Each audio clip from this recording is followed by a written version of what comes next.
Coming up, the title fight for the middleweight international World Muay Thai contest between Dejpitak from Thailand and Stephane Nikiema from France. And this should be a first-class contest between two very experienced fighters, or should I say one very experienced fighter in Stephane, and Dejpitak still making the waves in Muay Thai. Yeah, Stephane's a great boxer. Here we have Stephane Nikiema. He's a very hard boy. But me, I've got there he is with a flying elbow on Thailand. Thailand was a legendary name in Thailand. Great fight. Many years ago. Now he's fighting out of Japan at the moment. And there's Stephane. Now let's look at Stephane. He must be more than 6'2" tall, I'd say. Yeah, he's nearly close on 6'3". He's going to have a big height advantage over Dejpitak. And Dejpitak's one of those fighters, though, who's so stocky and so strong, I don't think the height's going to be a problem to him. Well, me, I'm a little bit biased when it comes to Dejpitak because Dejpitak ISS, I'm one of his sponsors and he trains out of my gym, so I'm really biased on this one, Patrick. So Dejpitak, there he is, going through his paces, dancing the Wah Crew Ra Moi and wearing the Mong Kong crown. That Mong Kong crown, very much part of the official attire of any Muay Thai combatant when they go inside the ring. Yes, the white coup plays a major part here.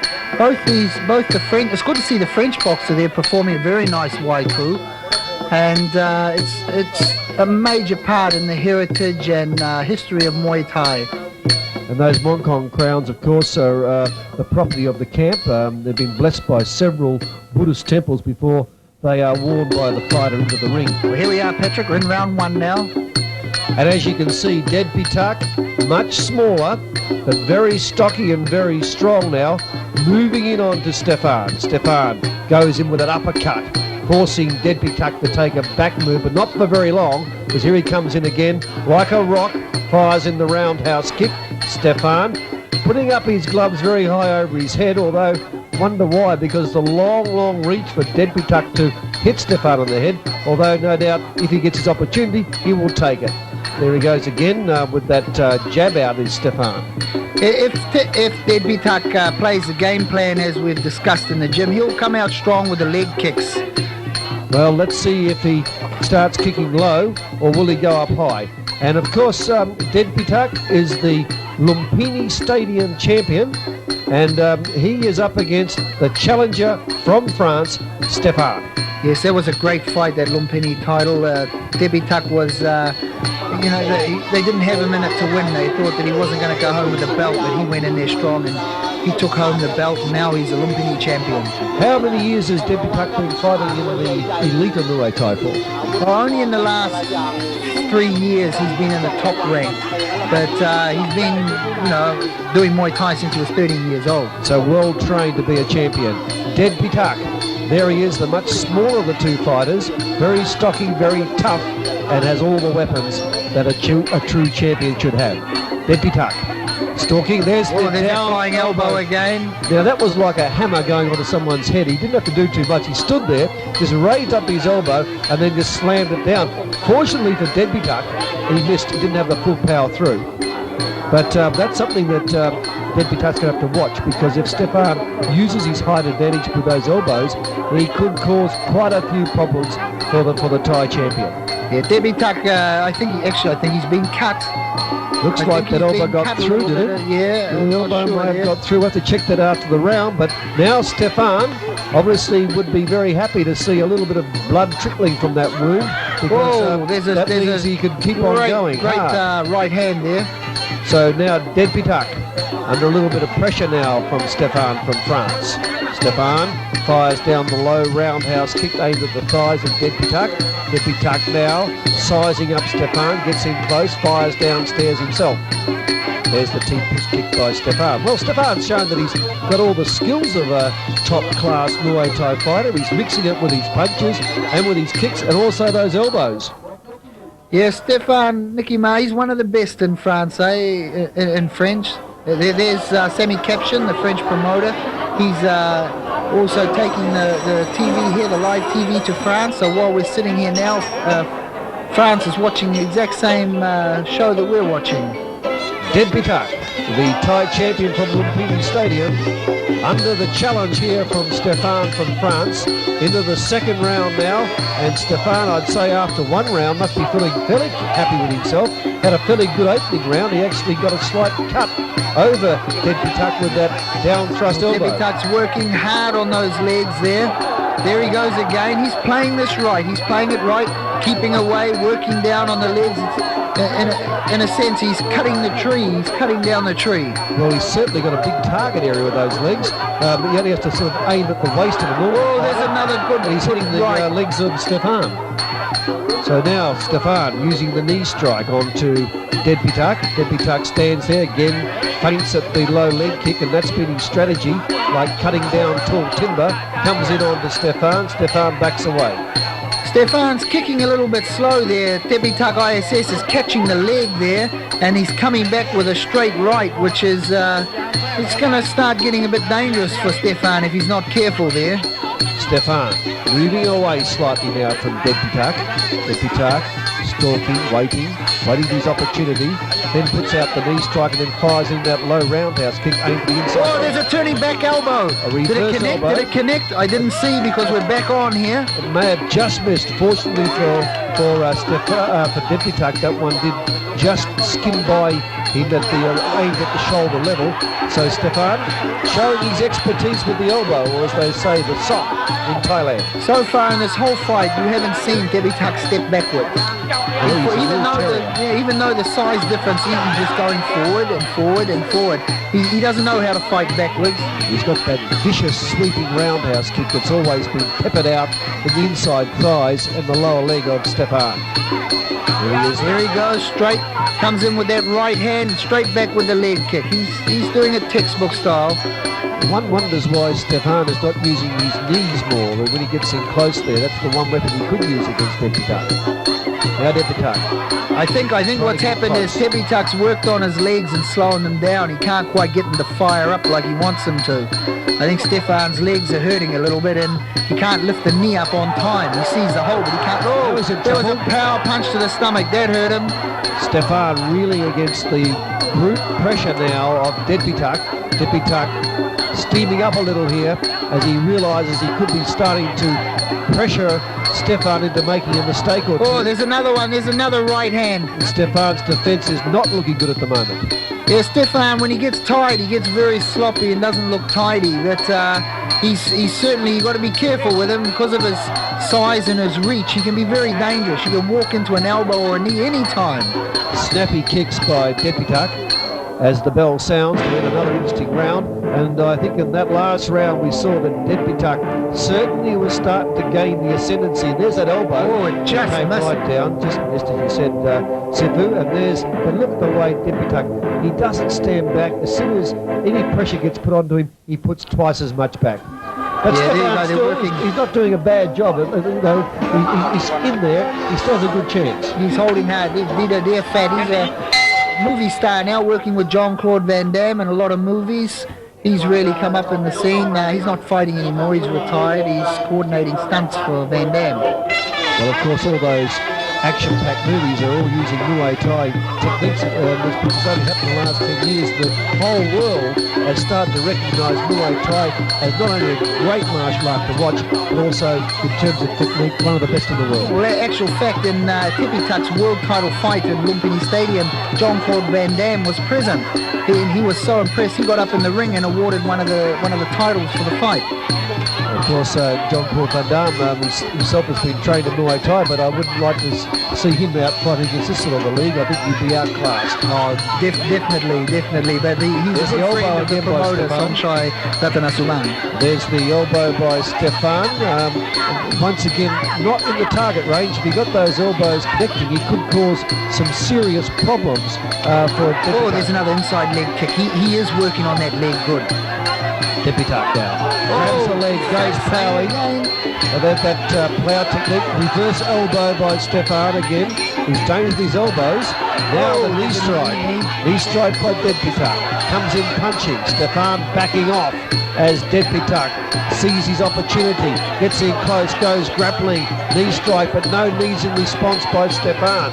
Stephane seems to be tiring now as he backs off from Dejpitak. Like I said, Dejpitak, he doesn't want to move backwards. He doesn't know how to move backwards. He'll take everything you give it him. The only time he goes back is if he's knocked down. Dejpitak moving in now on to Stephane. Oh, Stephane's down. Well, I think that was more of a slip than any power there by Dejpitak. Just a slip. Stephane gets up immediately, no count administered. Now he steps back from Dejpitak. Dejpitak moving in, stalking, fires out the punch, backing Stephane onto the corner. Referee says punch on. Reverse elbow again by Stephane, miles away from the target zone, into the grappler. Attempted elbow there by Dejpitak. Well, if you use the analogy that Stephane is a big tree, I suppose you could say that Dejpitak has cut through the bark and now he's working there's an elbow, on the inside quarter of the tree. And how much more of those leg kicks can Stephane take? I think Stephane, you can see that he's hurt. He's slowing right down. He's taking things he shouldn't be taking now. He should be in there using his distance, his long legs, his long knees. He's playing this game wrong. He's playing right into the hands of Dejpitak. Stephane now under pressure. He doesn't quite know whether to go grappling or try to punch. Now he does the punch. But if he did some grappling at the moment, he could put a bit of pressure back on the Dejpitak because he is able to use those knees well if he gets into grappling mode. I don't know so much, Patrick. I see Dejpitak is too strong. Good He's punch like a there by little Stephane. bulldog, you know. He keeps on coming, doesn't he? He never steps back as the bell sounds in another round, and a little bit despondent was Stephane as he moved back towards his corner.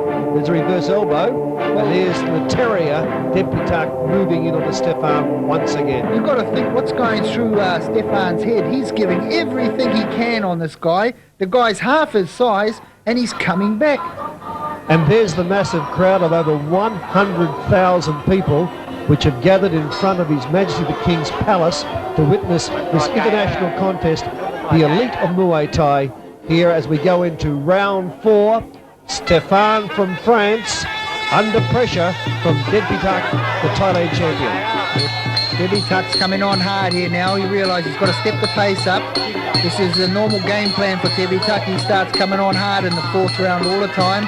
He's still going forward like a steam train. Stephane's definitely wondering what's going on here. Why isn't this guy taking a step back? Round 4.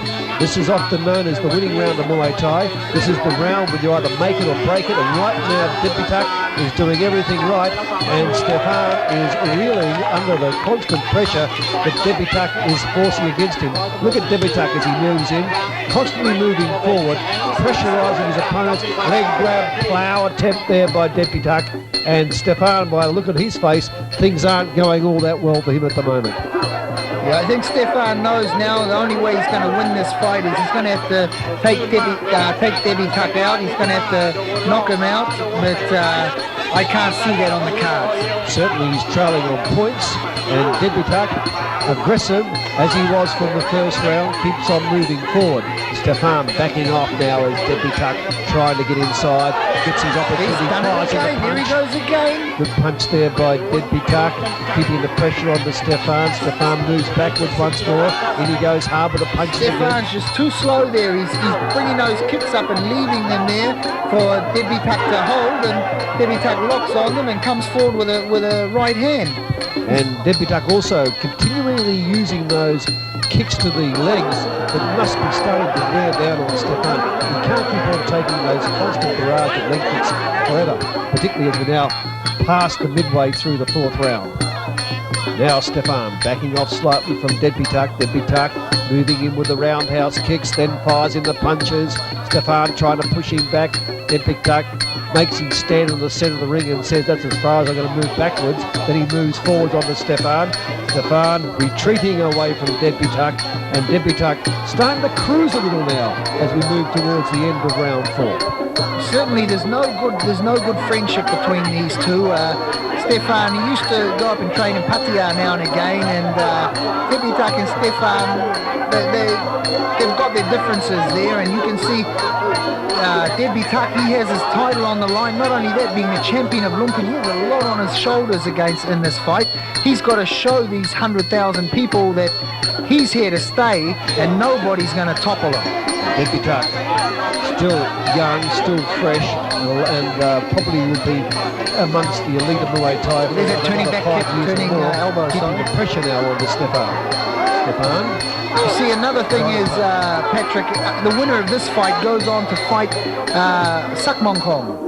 Well, that's going to be quite a contest which would appear to be Dejpitak up against Sakmonkong, because he is doing it quite easily at the moment against Stephane. Stephane is really reeling under the punches and that enormous pressure that Dejpitak is applying all the time. Look at it there. You see the way in which he just keeps on hammering away, whether it's with punches or with kicks.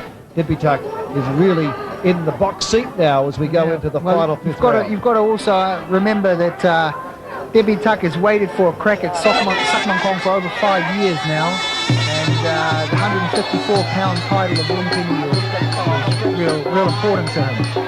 Let's see how Dejpitak can finish off Stephane before he starts thinking about Sakmonkong. Into the fifth round, and he's keeping the pressure on. Certainly be well ahead on points at the moment. Oh, definitely, and he's working on those legs good. There's an elbow, but he doesn't anywhere near get near the target zone, Stephane. Very good carry at the elbow, and it lands. He doesn't have the distance. He's probably a little bit worried about getting in too close to Dejpitak. Every time he does move into that sort of striking range, there's a wicked elbow there. Strikes out. Dejpitak now, he's looking ferocious as ever. Moves forward on to Stephane. Stephane backing off slowly. Dejpitak gets in close. Oh, another elbow. There's another one. This definitely hurts Stephane. He's worrying now. And also, it looks like Dejpitak, just to rub salt in the wounds, decided to go grappling against a much taller opponent. Yeah, I think Stephane's really finding it hard here. He expected to be able to dominate. Oh, there's the strength. There's the strength of Dejpitak. I think you have to sort of say, Sifu, if you don't mind me interrupting, that Dejpitak is outclassing Stephane, and he has for the last 2 or 3 rounds. Yeah, Dejpitak is just too strong, and not only that, his will is too strong. He's fighting for his king and his country now. It's not just a fight in the ring, it's for his king and his country, for the most important birthday of the king. Dejpitak, the smaller of the two fighters, but looking a lot fresher than the taller fighter. And Stephane from France will be feeling the full weight of these 5 rounds. I mean, I'm sure that he would be very glad to hear the bell sound to finish this contest. I can't see him winning it any other way than by knockdown. And for Stephane to get a knockdown, well, it looks remote. He doesn't at any stage seem to there's another turning back elbow. From those elbows, but again, they're sort of wild shots, aren't they? Yeah, they're not even affecting Dejpitak. Dejpitak's not even scared of them. He's staying in close. You know, Songchai Ratanasuban's really done a good job on matching these fights. People like to see the David and Goliath fights. You don't see them anymore. Here we've got David and Goliath, a 6'3" giant up against a opponent half his size, and the little boy's winning. Reminds you of that movie Spartacus, where Douglas put on that great tall fighter. There's the end. The end of another great fight, and there he is, the winner, Dejpitak. Outclassed Stephane for the entire 5 rounds, and there he is. Everybody's asking, when are they going to have it on between Sakmonkong and Dejpitak? Yes, Dejpitak.